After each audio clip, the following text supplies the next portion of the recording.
That's why I stopped. I started shaving my head because I just got sick of my hair, like doing my hair. It's like an hour to make me look like I just didn't do anything to For me, my hair is something to look forward to every day because I wake up in the morning and I go, whoa, I never seen that one before. Cool, I'm going to keep that. Yeah, it's like, wow, that could be like my 2013 look. Yeah. That's awesome. And every time I try to grow my hair out, I just get to a point, like 3 months into it, I'm just like, dude, seriously, this is way too much work for me. I just can't take it. Your hair is so funny though when it gets and just it goes a like little... it doesn't do anything like really interesting. It just is like it's not curly. You know, have you heard that no, commercial it's for the most interesting man in the hair world, where they say like his pinata is back. Yes, my hair is that. It does this weird like. It's uncomfortable. Yes. It's like if it's like this long, it's good, and then it gets a little bit longer, it's horrible. You have to I don't do bend anything with it. Yeah, it's annoying. Well, you must have figured something else out because my hair is like pubic hair right here. It's just like all wiry and weird and goes off in like these disgusting. It just looks disgusting. And then up here, it's like curly, really curly at the ends, and then kind of mushrooms out long and straight, and then kind of gets curly again. Have you ever just the done... back here grows off to the side like a big, you know, like a little pop up like for like a cartoon. It's ridiculous. Chester has different regions or states. Right. Yeah. He's got one that's trying to secede down in the back. Exactly. I've got a nice plains area, you know, got well forested and mountainy regions. You know, they've come out with that Brazilian hair thing. I'm telling you, you'd probably like it. You just throw it in your hair and go. You don't do anything with it. Yeah, we guys in bands can't take advice like that. Yeah, but and anything you that says Brazilian, I don't do Brazilian, nothing Brazilian. No, but you makes me put think product of in it. naughty places. Right. Yeah. It's the best in my hair. I swear to God. I just missed what he said. No, it works the best. I mean, I just works the best in my hair. I just like this, and my girlfriend's like, "What are you doing?" You're disgusting. Well, I hope it's nobody else's. It's interesting that you use that trick too. Yeah. Because I thought that was something I figured out. You figured that out? Yeah, on accident. That's what happened to your hair. On accident. It's so uneven. It's like... I can never really get it to dry evenly, so like one spot's done really well, and the other spot's kind of just frizzy and gross. This will be great, because after the interview, everyone will call you didn't even talk about the tour. Right. Well, maybe we'll get like a, hair sponsorship or something. Yeah. For the tour. Right. Siemens. Yes. I knew that was coming. Oh, my God. And that's what I could say. Siemens, I knew that was coming. I knew that was coming. Oh, my God. You have to sit in this chair. Yeah, he's really good. Yeah. I think you guys are meant for one another. I'm enjoying this. I shouldn't even be up here on the mic. I'm going to put Chester over here now. This will be his chair, because he's taking over. You guys are good. Okay, so let's at least talk about the record here for a second. Living Things, and it's coming out June 25th. Rick Rubin, how's it? Now I know you worked with him before. What's that like working with Rick? I've never even met him. I've seen him on the other side of a room. We've never even met. So I know you. What was he like when you saw him? Like, what impression? I'm curious about how people see Rick sometimes. I saw him. He seemed peaceful, like a peaceful biker. That's what I saw. That's good. That's actually a really good description. Yeah, he's just like, I don't give a but I'm at one with it. Yeah, that's what he looks like. I've never even talked to him, but I know Chester for a while here, and I know you're not going to go back to the same well unless you feel something magical happening. I think that Rick really, obviously we admire like the body of his work. He and what he can offer us. Not very many producers can, because we deal with so many different styles and so many different tastes and so many different opinions within our band. And when we create something, it's nice to know that you have someone who actually has produced a country record, who's produced a folk album, who's produced a metal album, who's produced hip-hop albums that are legendary, who's worked with every kind of artist possible, right? And so knowing that he's done that and been successful at that, like he has a lot to offer when it comes to what we do. And he also gives us the space to work on our own. Mm-hmm. And because we have Mike Shinoda in our group, we are afforded that because we can actually kind of keep pace. And Mike is I think Mike is equally as talented in terms of his production skills. Mm-hmm. and hearing what's good about a song, what's good about an idea. So the combination works really, really well. And we learn a lot from Rick, and we apply those things to, what we're doing. For me, like, I was thinking back, we were talking about this earlier, and I was thinking back to working with Don Gilmore, who I think is great. I mean, he's a really good rock producer. But when I talk to him about hip hop stuff, like, it's, he admits, like, he's like, that's not my thing. I don't know anything about it. So, right. That's very different from working with Rick. Yeah, I mean, you're going to have different elements to your band. You got to have someone at least understands those elements, or you're going to feel like you can't push your own limits. It'll end up, for us, and at the very least, it'll end up being like, well, why are we working with whoever it is? If we know more about this thing than he does, then what's the point? Yeah. And Rick is clearly like, I think every day that we work with Rick, something comes up where we're like, Jesus, like, he really knows his stuff. And we never thought of that. Yeah, and there's no... that's the thing, like, his talent is in his ability to hear something that nobody else does and then articulate that in a way that is not... in a way that the band can understand, but it's not really like, hey, I need you to go do this. Mm-hmm. It's almost like he asks questions, Like, he tells you, well, what do you hear? Do you hear this? What do you hear when you hear that? So he's not a dictator. No, he's the furthest thing from it. Like, he lets the band do the work, which is exactly what we appreciate. What about this? He'll be like, I don't know if it's there yet, but let's figure out what about this song is working. And because there's something that we like about it. It's like, maybe we should, kind of pull things apart and listen and find out what that is and then build the track around that. He'll mute, as opposed to it being lost behind what's going on now. Yeah. And what we tend to do is, like, we're really good at overproducing demos and making them sound really good musically, and sometimes even like with a scat vocal. And in reality, it's just like kind of mediocre. Then do you feel, my experience, I felt this, I'm going to ask you this, if you feel sort of this overcommitment to that demo because it sounds so good and if you put so much into it, then you're like, well, it's a little hard to pull back now and let go? Yeah, sometimes. I mean, I think people call that demoitis or whatever. Is that what you're talking about? Yeah. Like, I think it's almost like you get married to this thing that you made and then you kind of don't want to change. People get precious about changing it or like trying something different or new.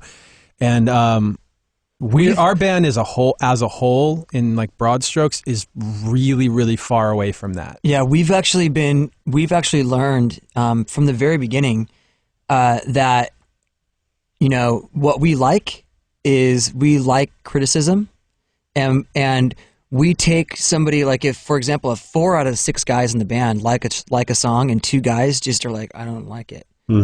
It's not like we can go, well, you know what, but everybody else does, dude. Like, so you must be missing something. That's not the attitude we take. We take, like, okay, well, then we need to let's go back and make it better.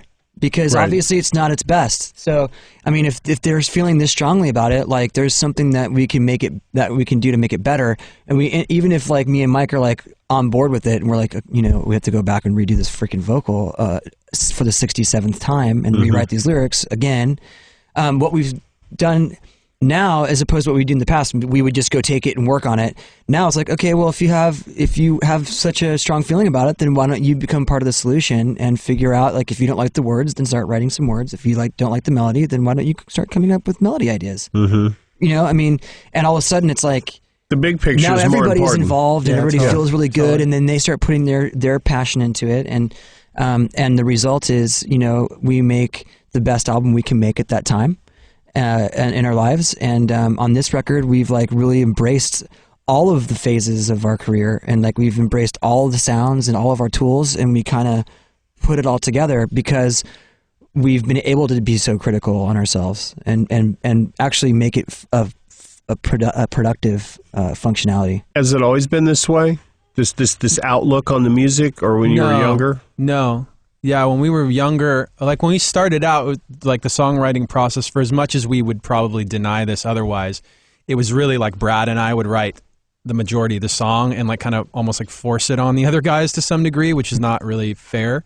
And they would contribute for sure. Like everybody, Chester contributed, I'd say probably more because we'd come with something and then he and I would work out the lyrics. But like, for example, like the drum beats or like even Joe's like scratching parts, like he listens back to that and he can actually remember like us like kind of pushing his scratching part into a certain end result.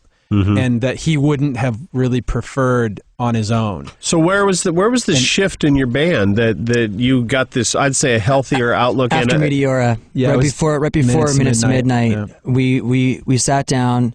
There were some internal things going on where we wanted to make it more like Mike was saying. Like early on, it was like Mike and Brad would write the music, and we kind of even if other guys were writing songs, those were the ones that they were spending the most time on. Because they were their ideas, obviously. Like what you're hearing in your head, it's easier to work on that than trying to figure out what's going on in somebody else's head, right?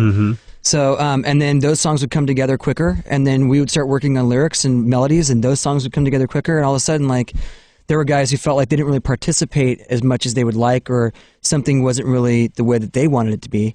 And so at that point, it was like, well, if we just set things up to where everybody's equal in the band and everybody can participate as much as they want, and no matter how much you work on something or don't work on something, we kind of all, hopefully this will make people want to justify their experience in the studio, and like encourage people to become more part of it, and then working with Rick and him saying and agreeing with us, like when we went and worked on Minutes to Midnight, it was like, we don't want to make an album that sounds like Hybrid Theory or Meteora, and we don't want anything that sounds remotely like it.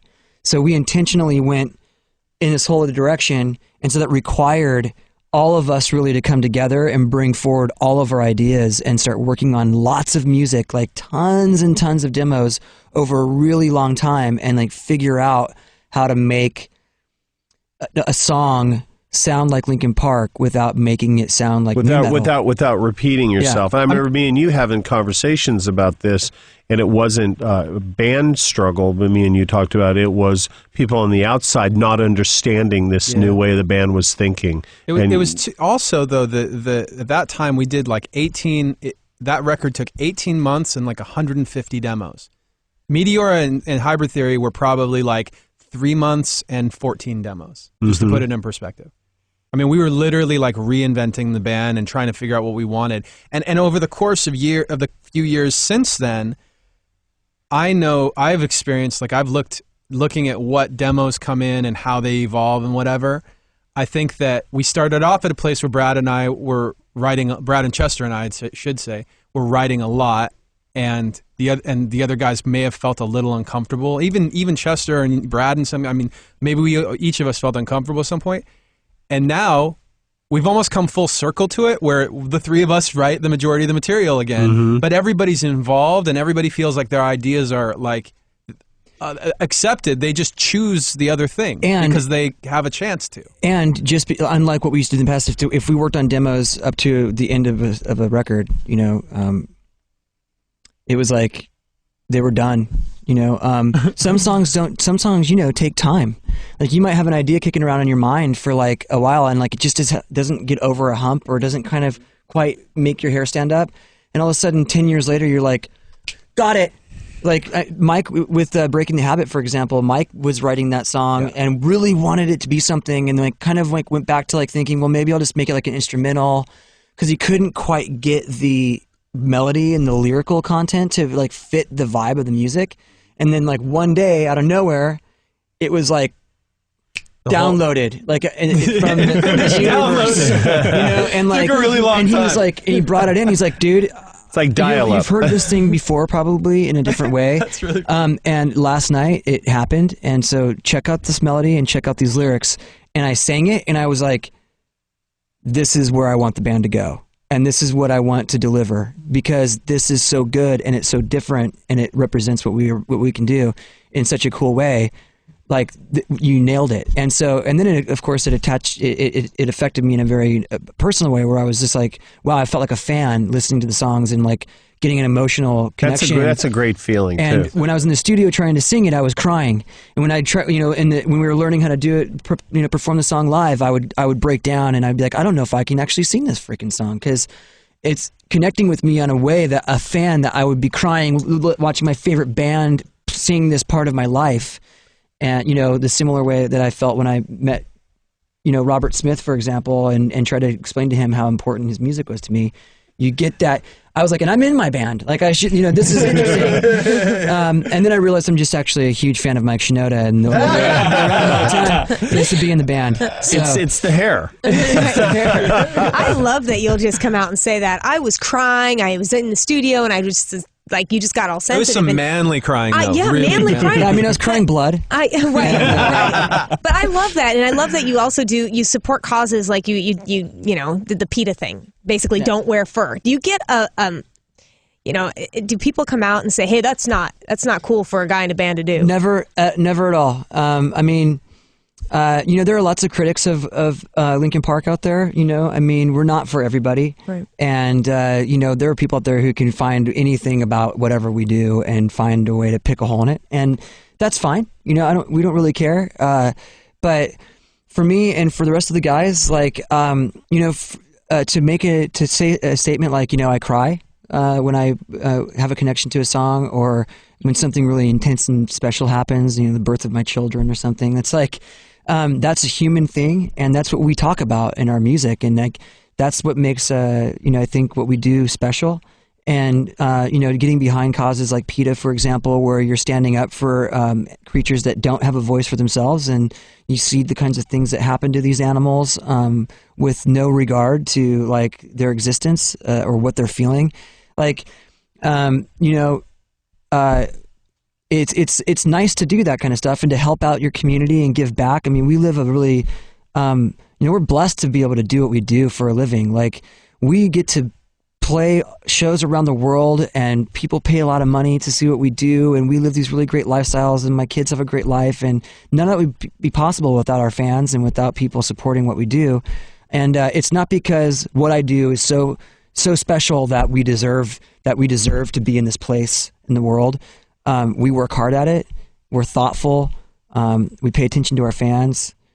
We support each other as a band. We've always been close friends, and we work through our differences, and that's what makes what we do, I think, intriguing. And I loved your last album. I can't tell you. Thank you. I absolutely love it, and I like that you went, with the political and social issues. And I'm sitting there listening to this. I'm like, they got to be conspiracy theorists. One of you guys have got to be. You know what's funny about that? I used to think like Joe, our DJ, he used to crack me up because he used to be on some real conspiracy theory. Do you remember that back in the day? X. Dude, he was on some, I couldn't believe the Illuminati stuff and all that. It always starts there, by the way. He It always was starts with way into that. Illuminati. Yeah. Back when we were in college together, God, it The was zeitgeist, all that. Oh my gosh. And it's funny because now I think he's mellowed out on a lot of that, but it still makes its way into his like some of the video stuff and some of the, I think like the way he thinks is informed by that. I don't know if he believes all of that so much anymore. I actually don't know. We haven't talked about it. It is a fun topic because you can kind of go anywhere with it. Dude,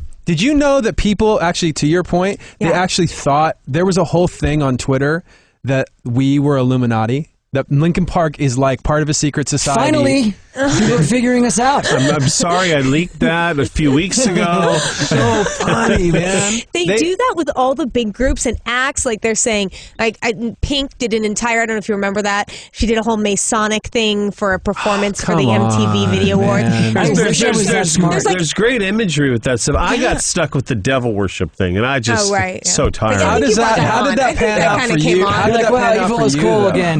Like how did you react to that? I don't remember hearing you directly address it. So what was the feeling when you guys got hit with like you guys are devil worshippers? We we were kind of poking at it, when we were young, because we were poking at anything that was either illegal. Oh, you guys were poking at a lot of things. Yeah, a lot of things. Yeah, I know where you're going. Back to hair product. I mean, it was like, everything that we shouldn't be associated with or is bad stuff when we were young, we automatically were into it, whether it was how fast we could drive a car or what is that, what is Satanism, what is that, and we would look at it and the imagery of it, and it would inspire us even though we weren't that, but it would inspire us to just be creative. It was like a really interesting time, coming out of the late 70s, and we had, music had the bite had left, but the punk had come and gone so quickly, and we were left with new wave. Right. Yeah. And that was really we were the opposite of that. And so anything we could do, everything was kind of built on to be in your face. Yeah. And get people's blood. Get our blood pumping. Yeah, exactly. And that got everybody else's blood pumping and became kind of like a movement. But there was no real... it's funny. You never really sat down. I mean, this is the thing. People think that bands sit down and premeditate their career. Or they give us way too much credit. Or concepts. Or being they really part do. of a secret society where, once we get tapped in, we automatically you get granted these elite statuses in our relative fields. It's ridiculous. I mean, I would never spend that much time thinking about anything. Yeah. I don't ever try to worry about, personally, I never think about the future. I don't think it exists. It's not relevant to me what may or may not happen in a hypothetical world that doesn't exist.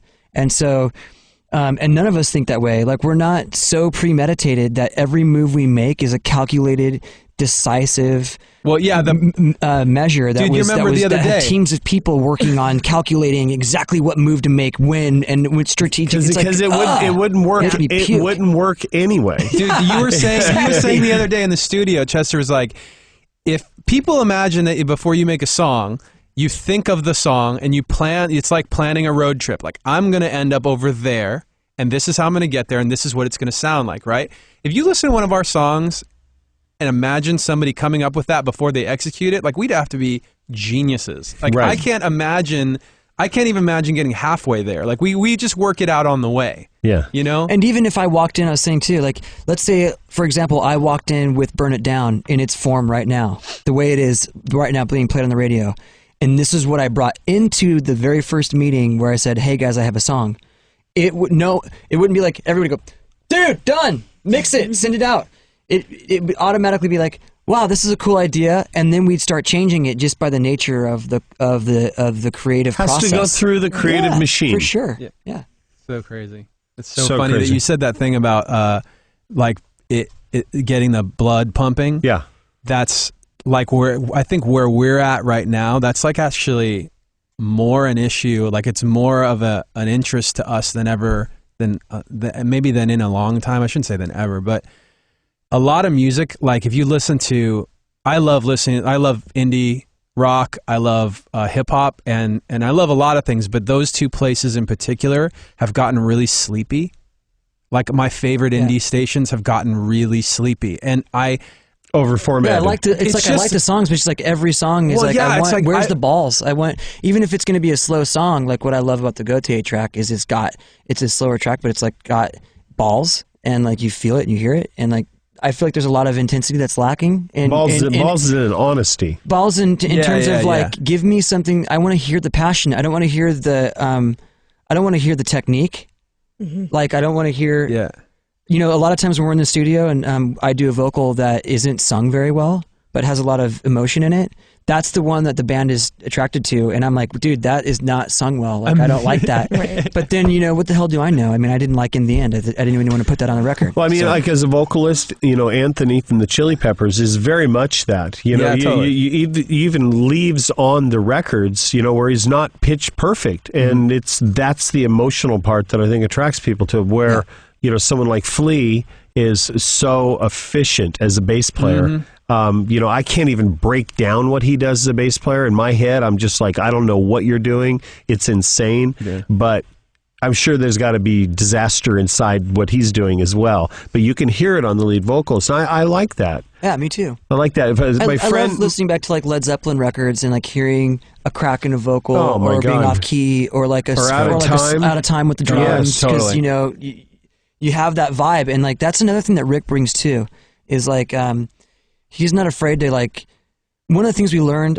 working with Rick is you can go back in a song in a lifetime span of a song. You can undo all the stuff you did to a track.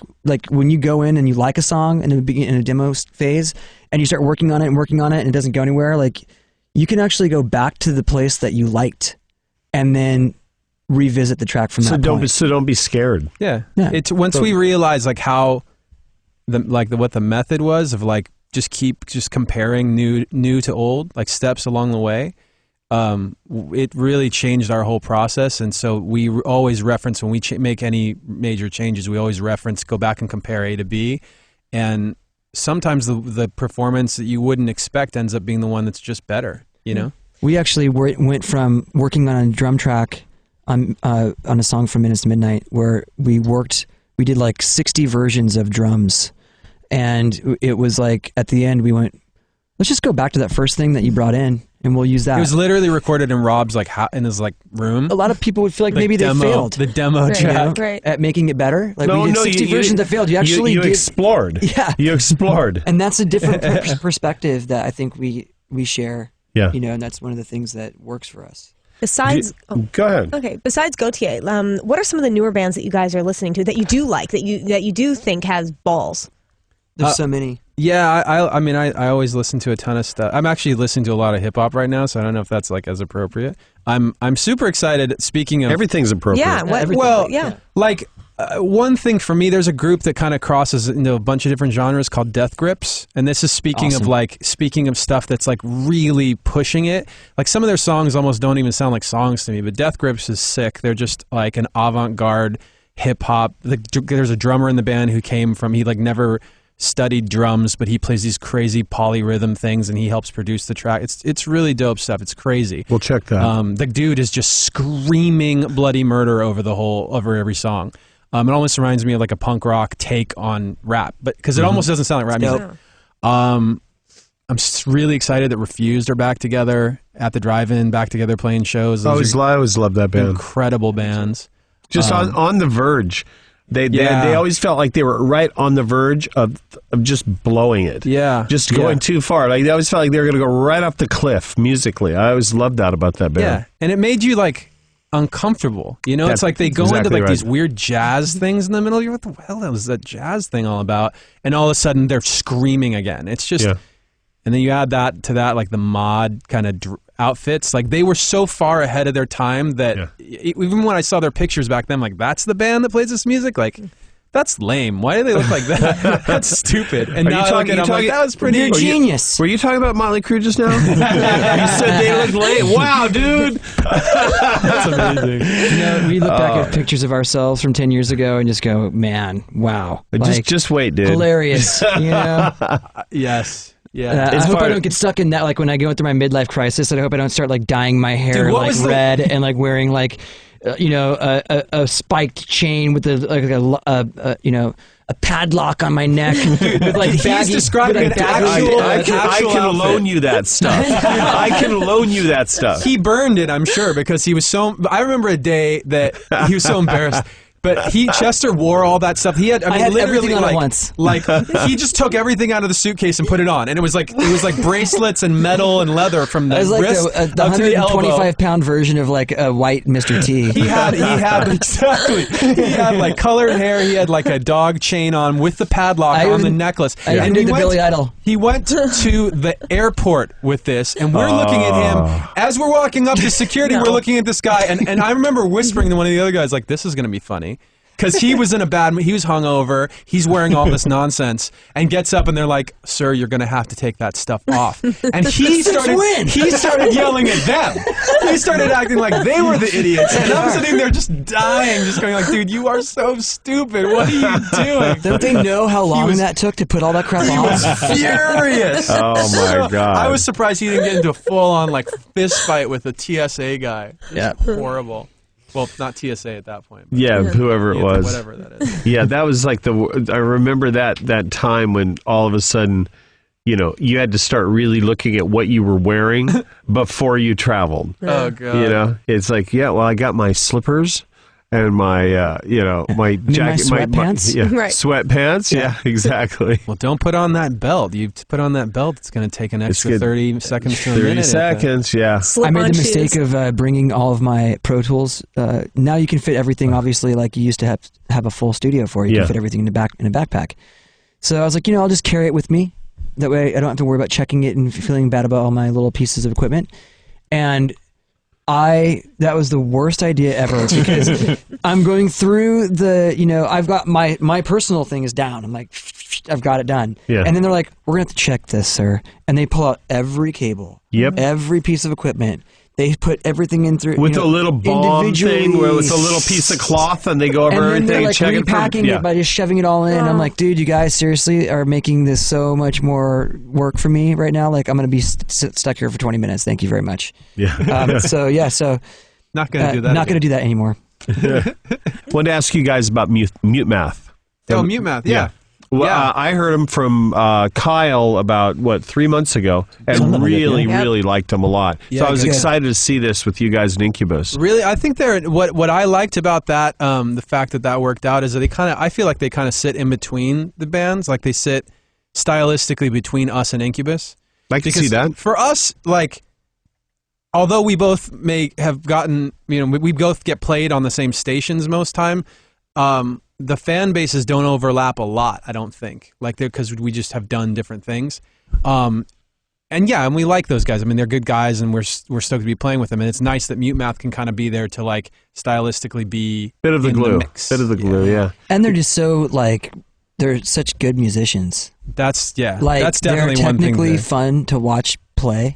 When you watch the band play and you sit back and go, wow, these guys are they know what they're doing. Are they're like jazz school? musicians almost, where they can kind of just play anything. If you were just follow me, and you started playing, they would actually play what you're trying to lead them on better than you, kind of thing. So I think it'll be a fun thing for people to who get there early and really. I think everybody's going to get there early, honestly. Maybe I could hire those guys to play my parts on stage. That'd be awesome. Just free you up a little bit. Oh, the one-man band over here. I'd be and it'd be so easy to do. They just need to know my gear. I'm really going to think about that. I'm going to think about that. When you guys are putting a tour together with Incubus, are you guys? Is this a co-headline tour? Yes. Basically, okay. Do you work on the production together as far as the lights? They're going to be able to do what they want and have their full freedoms. Two separate sets, obviously. Yeah, and then obviously if we can find a way to share stuff to cut down on costs so we can bring more awesomeness, then great. But really it's an opportunity for our fans to see Incubus play a full headlining set and Linkin Park play a full headlining set. Yeah. The way the bands intend them to be.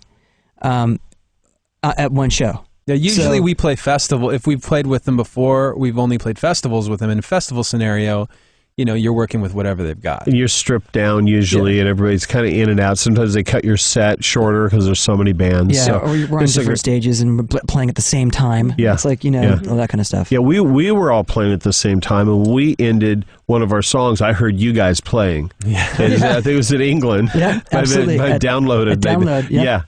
Yeah, so we ended, and then and I was like, oh, well, there's those guys over there playing. We've been making That's always a nice making experience. jokes. People were asking if we're going to do something together on the tour, and it's obvious that people would love to see. A lot of people would love to see Linkin Park and Incubus, play a song together. Sure. And so we've been joking, we're just going to set up two stages and face them towards each other and put all the fans in the middle, and we're going to play at the same time. Same time. Yeah. It'll be Scott Pilgrim style, where you're battling, shooting laser beams of musical goodness at each other. That's right. To destroy Brandon Boyd. Shoot him with your vocal We're gonna laser. shoot laser beam his shirt off. Thank you guys for coming down, man. I dig the new track. I can't wait for the record. Hopefully you'll slip me one a little bit early. Hopefully we'll be able to do that. Hopefully we can get you one. With one of those with the 45 different codes that you have to put in. I got one. We're trying to, we've actually, we kind of we have a pretty good sense of humor about ourselves, and the one thing that we've been, thinking about, especially over the last couple of records, is we don't need to afflict everybody with the stringent rules that we place upon ourselves, and so we've been actually trying to find ways of being more open and more free with that kind of thing, and so we've come up with some pretty good solutions to kind of not make people feel like, here, you can listen to the album once with someone looking over your shoulder, give me your phone, turn you will have a gun to your head, off. just pretend it's not there. Yeah, you have to stand out in the middle of the desert with the phonograph facing you at 5 p.m. and you get one pass. I know, because it gets crazy.